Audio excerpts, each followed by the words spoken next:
this is Kathy Turner, and I've decided I would like to bring a little bit of cherry blossom fun your way today. This is, after all, cherry blossom season, and cherry blossoms were brought to us in this country from Japan, so we're going to talk about Japan.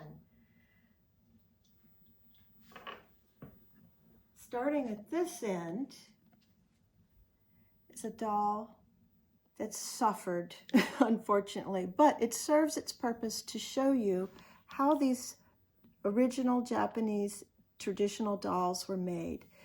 This material right here that you see underneath is called toso.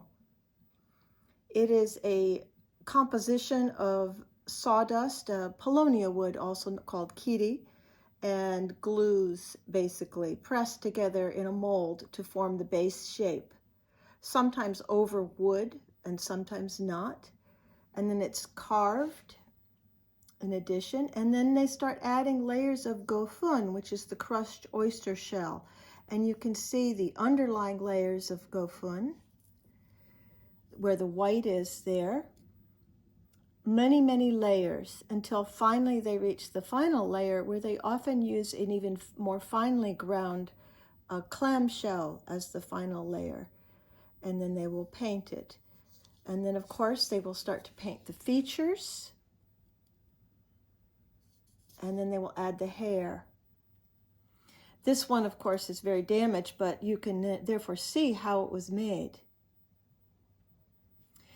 Now, when I was visiting Japan, last year, actually, with Alan Scott Pate on his tour, he introduced us to some of the doll artists that are currently practicing the same techniques as that are used in this poor damaged head. And one of them is Iwamura-san, Kenji Iwamura. And he created this tiny little doll right here. And you'll notice that he imbues his dolls with a lot of personality. She has a quirky little twist to her smile. And that's what endeared this doll to me. They make the silk kimonos as well. And even though it's very tiny, it is very complete. It has little hands and feet that are underneath there. Unfortunately, Kenji Iwamura-san is no longer able to make dolls because he suffered a stroke. But his son Ryo is continuing in the family tradition, fortunately. So someday perhaps I will have one of his dolls. So moving on, we also visited Yoshitoku Doll Store in Tokyo, and there is where, for the first time, I came across the work of Meisho Yamasaki-san. I didn't know about her when I first saw this doll, but I was just so intrigued and charmed. Now, you'll notice this doll has a very special feature. It has a belly button box and little cloth-lined box in its stomach. And you might think that's very odd. Why would a doll have a box in its stomach like that? Well, there's a tradition in Japan that when a child is born and the umbilical cord drops away, they save that and they put it in a very special box. And so she made this doll to be also a box to keep that artifact safe. But it is an exquisitely charming, multi-jointed doll. And after I bought this doll, I discovered that she was herself a very special doll artist, because she is basically the first female Ichimatsu doll artist in the lineage. She had to persuade her instructor to allow her to learn under him and to, become his apprentice, which she did, and she's now an independent doll artist in her own right. So Yamasaki-san is very special. So it was, therefore, when she came to the last year's UFDC convention, I had to have another one of her works of art. This very tiny little doll, which is multi-jointed, even though it's so small, it has all the little joints that this larger doll has. But she's done something else very special here. This lovely box that it comes in, and all of these little miniature toys, she decided that she would work hand in hand with other artisans and to incorporate their skills into her, to be sold with her doll. So she had an artisan make the box with that special decorative glass lid, and another artist that made these tiny miniature toys. So it's really quite special. Now, I mentioned that she had to persuade her teacher to take her on as an apprentice. So you might want to know more about her teacher. That's moving on to this doll. So this doll was made by Fujimura Kokan. Fujimura-san is an extremely skilled Ichimatsu doll artist. And this is the only example of his that I own. I'm going to take him out of his bunting so you can see him better.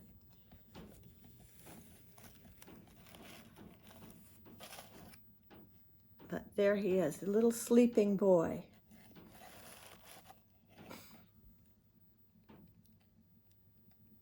So it was him who gave Meisho Yamasaki-san her instruction.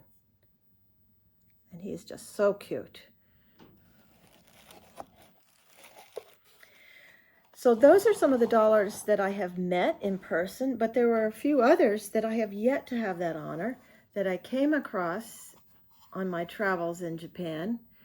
This little doll I found in, of all places, a kimono shop. Now, he has the traditional Ichimatsu style body with the midsection, hip section, the floating joints, and so forth, and also anatomically correct. But the difference is that this doll is covered with chirimin silk fabric. Chirimin is a crepe-like silk. Incredible detail. And this doll was made, I have to look at this.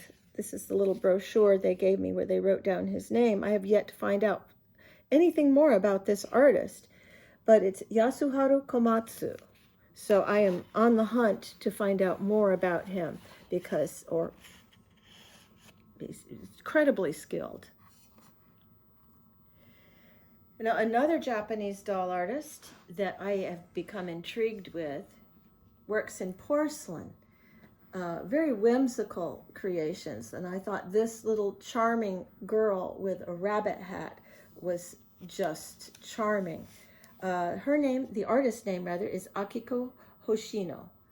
She does sell some of her wares up on Etsy, and you might find some of her dolls there. This one is all jointed in bisque, so it can be posed. Its little hat can come off.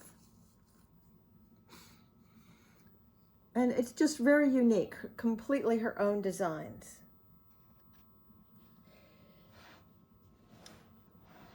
Now, moving on to something even not so based on tradition in Japan. Now, I know many people are interested in the ball-jointed dolls these days. They're very popular. A takeoff on that, but with a difference, is the smart dolls of Danny Chu. And during my last trip to Japan, I visited the Danny Chu's Mirai store in Tokyo, and just, they were fascinating. So this is the doll that I came home with after that visit. And these dolls are very poseable. The clothing is basically completely like your clothing in every detail. They're fun to, move around and pose.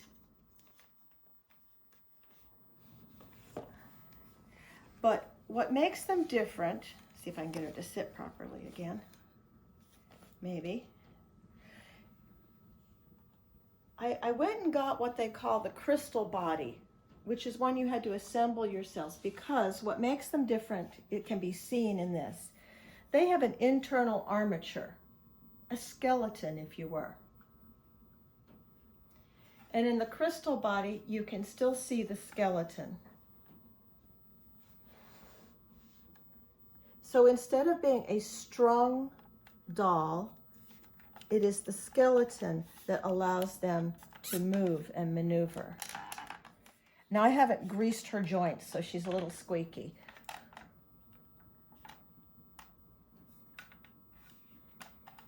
But she is just as posable. The Smart Dolls come with two different body shells. This one has what they call the Cortex body, which is a harder plastic. This one here has the vinyl body, which is softer. So the crystal bodies come with no features whatsoever.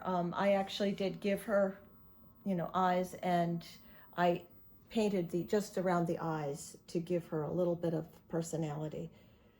But otherwise, I've left her alone. But these dolls are fascinating to me.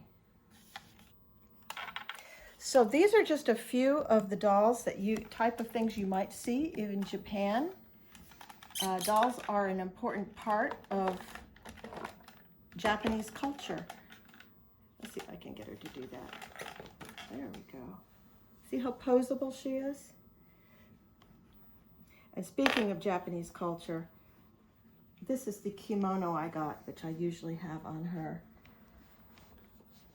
It has a maple leaves pattern.